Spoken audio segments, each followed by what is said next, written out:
Các bạn có suggest team gì thì hãy bỏ dưới comment nhé. Các bạn nhớ đăng ký channel và comment bên dưới để mình shout out các bạn nhé.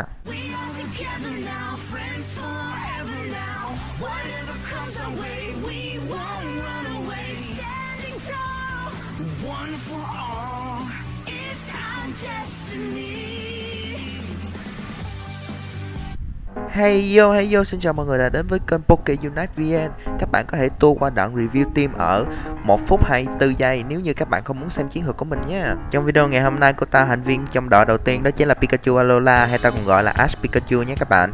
Cái item mà mình sẽ cho bé Pikachu đó chính là Light Ball để tăng 50% cho Special Attack và Attack của Pokemon điện. Mình đã cho bé Pikachu Ability Static để có gì khi Pokemon khác đánh mình thì Pokemon đó sẽ bị paralyzed. Ở trong video này thì Pikachu sẽ đi với chiêu Surf, Voltaco, nó có và Fake cao. Lý do mình cho Surf là vì nó có thể đánh hệ đất và hệ đá. Cùng với đó là Attack cao. Voltaco được coi là một trong những chiêu đặc biệt cho Pikachu vì có thể kết hợp với Attack và đã nâng lên 50% thì đam rất là cao cho Pokemon đối diện. Nó có thì mình có thể dùng để đánh rơi mấy item của team bên đội bạn, và đó sẽ là một tuyệt chiêu của mình nếu như Pokemon nào có item quá mạnh. Và chiêu cuối cùng là Fake out. Fake out sẽ luôn đánh trước nếu như Pokemon lần đầu đó được cho vào đấu và là bước đi đầu tiên. Nó sẽ rất hữu dụng nếu như máu của Pokemon kia yếu và chạy chậm hơn thì Fake out sẽ luôn đánh trước. Ngày hôm nay thì Pikachu mình sẽ cho Max Attack, Max Speed và Hasty Nature để cho Pikachu có thể tăng tốc chạy nhưng sẽ giảm về độ phòng ngự nhé các bạn. Và hôm nay thành viên tiếp theo của ta sẽ là Pichu. Pichu này mình sẽ cho dùng để support team, và chiến thuật của mình rất đơn giản và dễ hiểu. Mình sẽ cho Pikachu Focus Sash để khi ra trận đầu tiên thì mình sẽ cho Pikachu ra trước và dùng Fake Out, sau đó dùng Nuzlocke để làm chậm Pokemon bên phía kia. Vấn đề là Nuzlocke sẽ 100% làm đối thủ tê liệt và từ đó mình có thể chạy nhanh hơn và dùng Endeavor. Cái đặc biệt ở Endeavor là nó sẽ làm damage cực lớn.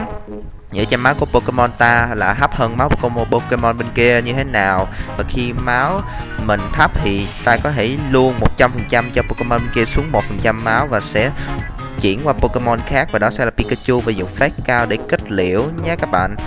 Thì Pikachu nó rất là nhanh, kết hợp Pichu là đàn em của nó đây mọi người. Pichu này mình sẽ cho Max Attack, Max Speed như Pikachu nhé mọi người. Cùng với đó là Adaminature để tăng phép tấn công của Pichu lên tối đa nhé. Thành viên thứ 3 trong đội đó chính là Zapdos. Zapdos mình sẽ cho Aqua Berry để khi máu xuống 1/4 thì sẽ hồi lại cho ta. Nay mình cho Zapdos Agility, Heatwave, Thunderbolt và Hurricane. Hôm nay stats của Zapdos mình sẽ cho là Max Special Attack, HP cùng với đó là Modest Nature để tăng Special Attack và giảm Attack nha mọi người.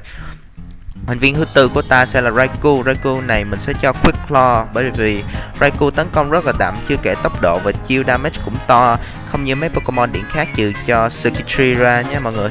Thì Raikou có phòng ngự hơi vừa nên mình phải chọn Quick Claw để Raikou luôn ra tay trước vì sợ có Mewtwo. Nay Raikou có Agility, Score, Thunderbolt và Shadow Ball nhé. Stats của Raikou thì mình đã Max Special Attack và Max tốc độ cùng với Modest Nature để tăng Special Attack nhiều hơn.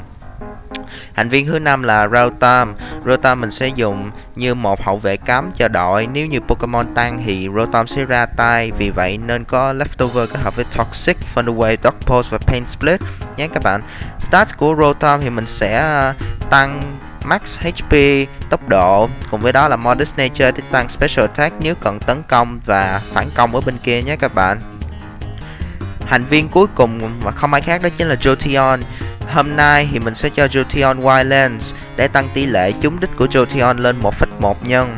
Và mình chọn như vậy là vì mình có chiêu Thunder, Shadow Ball, Toxic và Volt Switch. Các stats của Jolteon thì ta sẽ tăng Special Attack, Speed để khi Jolteon tấn công thì sẽ luôn là sát thủ ninja hay kiểu này thì là chó săn mồi nha. Giờ ta cùng nhau xem highlight nha.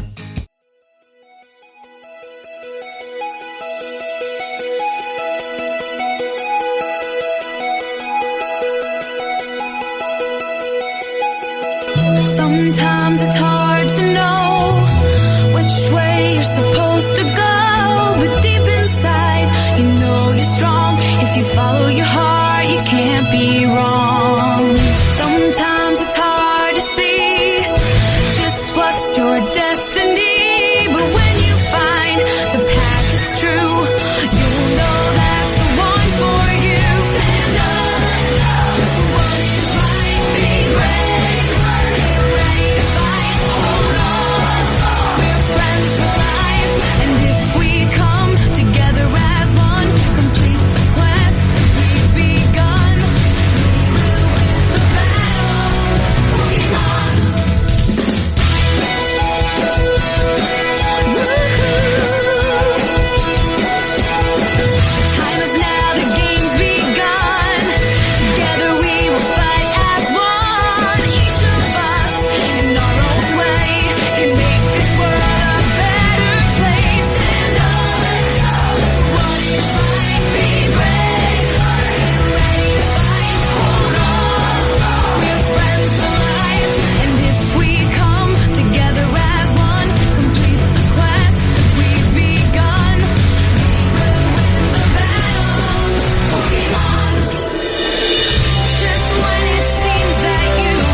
another day.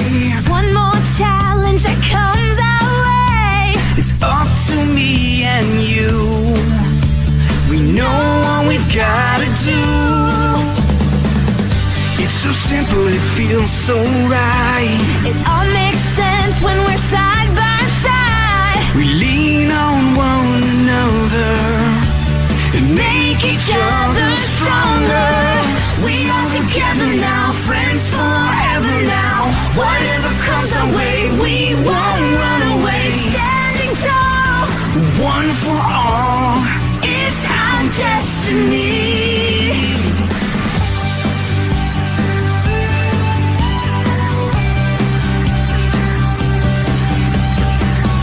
there's no question, no mystery. I'm much better when you're with me. No mountain we can't climb. The power's yours and mine. We are together now, friends forever now. Whatever comes our way, we won't run away. Standing tall, One for all, it's our destiny. Pokemon.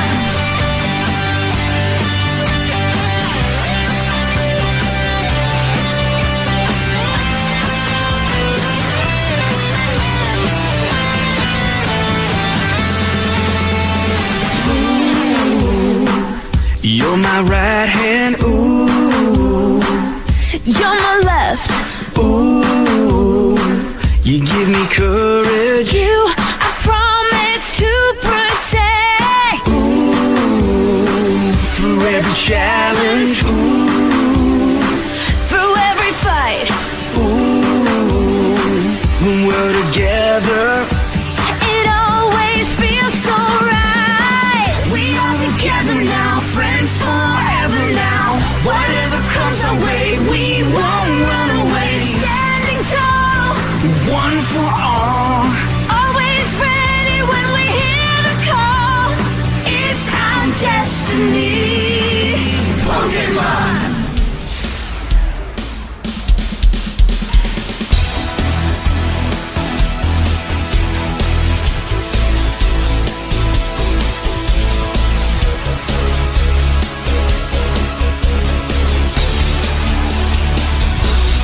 It's the next chapter, the ultimate goal. Ready for battle, brave and bold. I know we're gonna make it. We will save the day. One story ends and another begins. We could never do it without our friends. When we stand united, we will find a way. Oh, oh, we've come so far.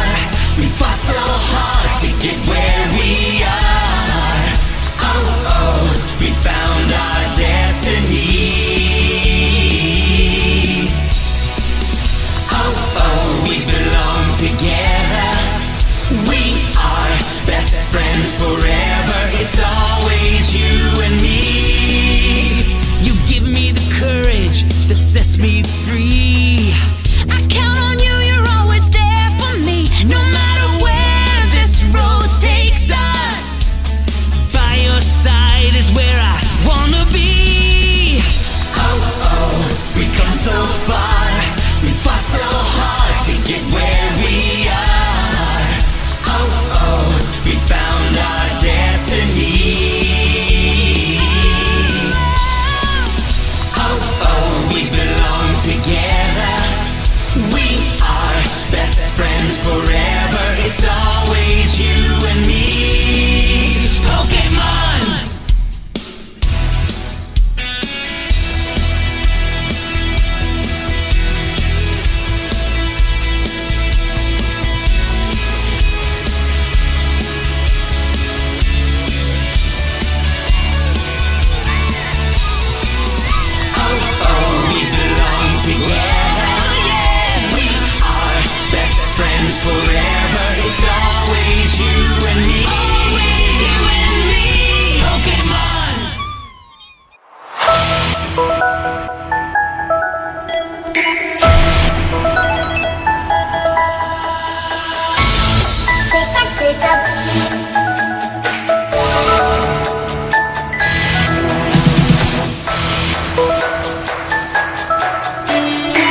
rồi video mình cũng đã hết rồi các bạn ạ. Nếu như các bạn thấy thích video và muốn xem thêm những video bổ ích như thế này thì hãy đăng ký kênh và bấm chuông để khi ra video mới thì các bạn sẽ là người đầu tiên coi nha. Những ai đăng ký kênh mình sẽ được shout out trong video sau nha. Mình là Pokemon Unite VN và mình cảm ơn các bạn đã dành thời gian cho video mình và hẹn các bạn trong video sau. Bye bye.